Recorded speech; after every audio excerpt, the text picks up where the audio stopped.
In comic history, there's always been major events to flip the script on the universes. For example, you have the Crisis on Infinite Earths that happened in DC, or Civil War that happened in Marvel. And in this video, we're going to be looking at some of the biggest events that have ever occurred in comic book history. Now, we're not going to be talking about every single major event here, so if you miss your favourite, let us know in the comment section below. But before we start, please remember to subscribe to the channel, like the video, and with that, let's get started. The Civil War event. Now, this event for Marvel fans is well known. Basically, a group called the New Warriors decided to stop some villains for reality TV. It backfired when 600 innocent people lost their lives. To combat this, Congress put in the Superhero Registration Act. And if you were a hero, you would have to register your identity. Iron Man, aka Tony Stark, was keen on this, felt like heroes should be held responsible. Captain America, Steve Rogers, was not keen, thinking it reminded him of World War II with Nazi Germany. And this caused the two friends to have different ideas and come to a fight. Many heroes were turned against each other. They fought, some were even killed with Goliath dying. Even Spider-Man was beaten by a bloody Pope by Iron Man after he had unveiled his identity to the world.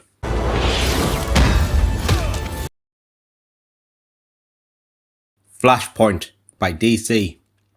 Basically, Barry Allen, aka The Flash, runs back in time to stop his mum's murder. And he is successful, so all good, right? Not when he comes back to the reality and discovers that the world has totally changed. Bruce Wayne died in an alleyway. His dad, Thomas Wayne, became Batman and is willing to murder everyone. His mom, Martha Wayne, is the Joker. Cyborg is now the greatest detective in the world. Superman is a science experiment. Oh, and Atlantis and Amazon are at war now, and the world is about to end. Barry Allen thinks it's the reverse Flash's fault, but when he finds out, it turns out that it was him for saving his mum's life, and he has to do the one thing he didn't want to do: go back and stop his younger self from saving his mum. This actually restarted the DC universe and created the New 52 series. How noble. Oh wait, you didn't stop JFK from getting assassinated, or make sure Hitler stayed in art school. You saved your mommy. The Infinity Gauntlet saga. Now, this event and storyline is well known now because the Marvel Cinematic Universe have done it in Infinity War and the Endgame. But, basically, Thanos, the Mad Titan, has the Infinity Gauntlet and all 6 stones. And he wants to please his mistress, Death. He loves Death and would do anything for her to return his love. He doesn't do it because he wants to balance the universe. He just wants it to get with a woman. Yeah, baby! Yeah. So, with a snap of his fingers, Thanos wipes out half of the universe. And the heroes have to team together to battle against him.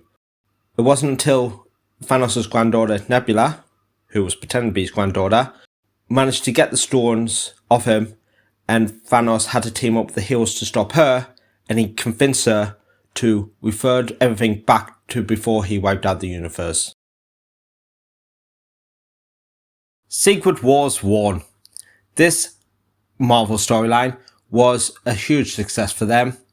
Basically, there was a being called the Beyonder who creates a world called Battle World. He takes heroes and villains, dumps them there and tells them to fight. Whoever wins gets whatever their heart desires. And he brought in the big guns. He brought Galactus. He brought Doctor Doom. He brought Spider-Man. He brought Captain America. And this event was created primarily to sell toys for Marvel. It also gave birth to the black suit of Spider-Man, which also led to the creation of Venom. This storyline is again a film adaptation directed by the Russo brothers, who did Infinity War and Endgame. A few decades later, there was a sequel to this called Secret Wars, but unfortunately, it was not as successful as this one. Crisis on Infinite Earths is without doubt the biggest DC crossover event of all time. Basically, DC's multiverse was getting too out of control, the storylines were getting too complex, so what do? To keep it simple, you destroy the multiverse. And that was the plan. The Anti-Monitor from the Antimatter universe was going to release an antimatter wave that would destroy each Earth. And heroes from different worlds had to team up and stop it. This was also a great chance for DC to reboot their universe, but it was also another great chance to put in characters that they had recently acquired, Shazam for example, and put them into their main universe. This was also an event where characters would die. You had Barry Allen the Flash dying, and Supergirl dying. Even though they were resurrected years later, they were dead because DC wanted them to die. Thank you for watching. I hope you liked the video. If you did, remember to like the video. Also, remember to hit the subscribe button and click the bell to be kept up to date on all things coming to the channel. We also have a Facebook page, and we would love it if you could go over there and join us, and you'll be kept up to date on all things that are coming up with the channel. Also, if we missed any events that you would know of, let us know in the comment section below, and we'll see you on the next episode. Bye.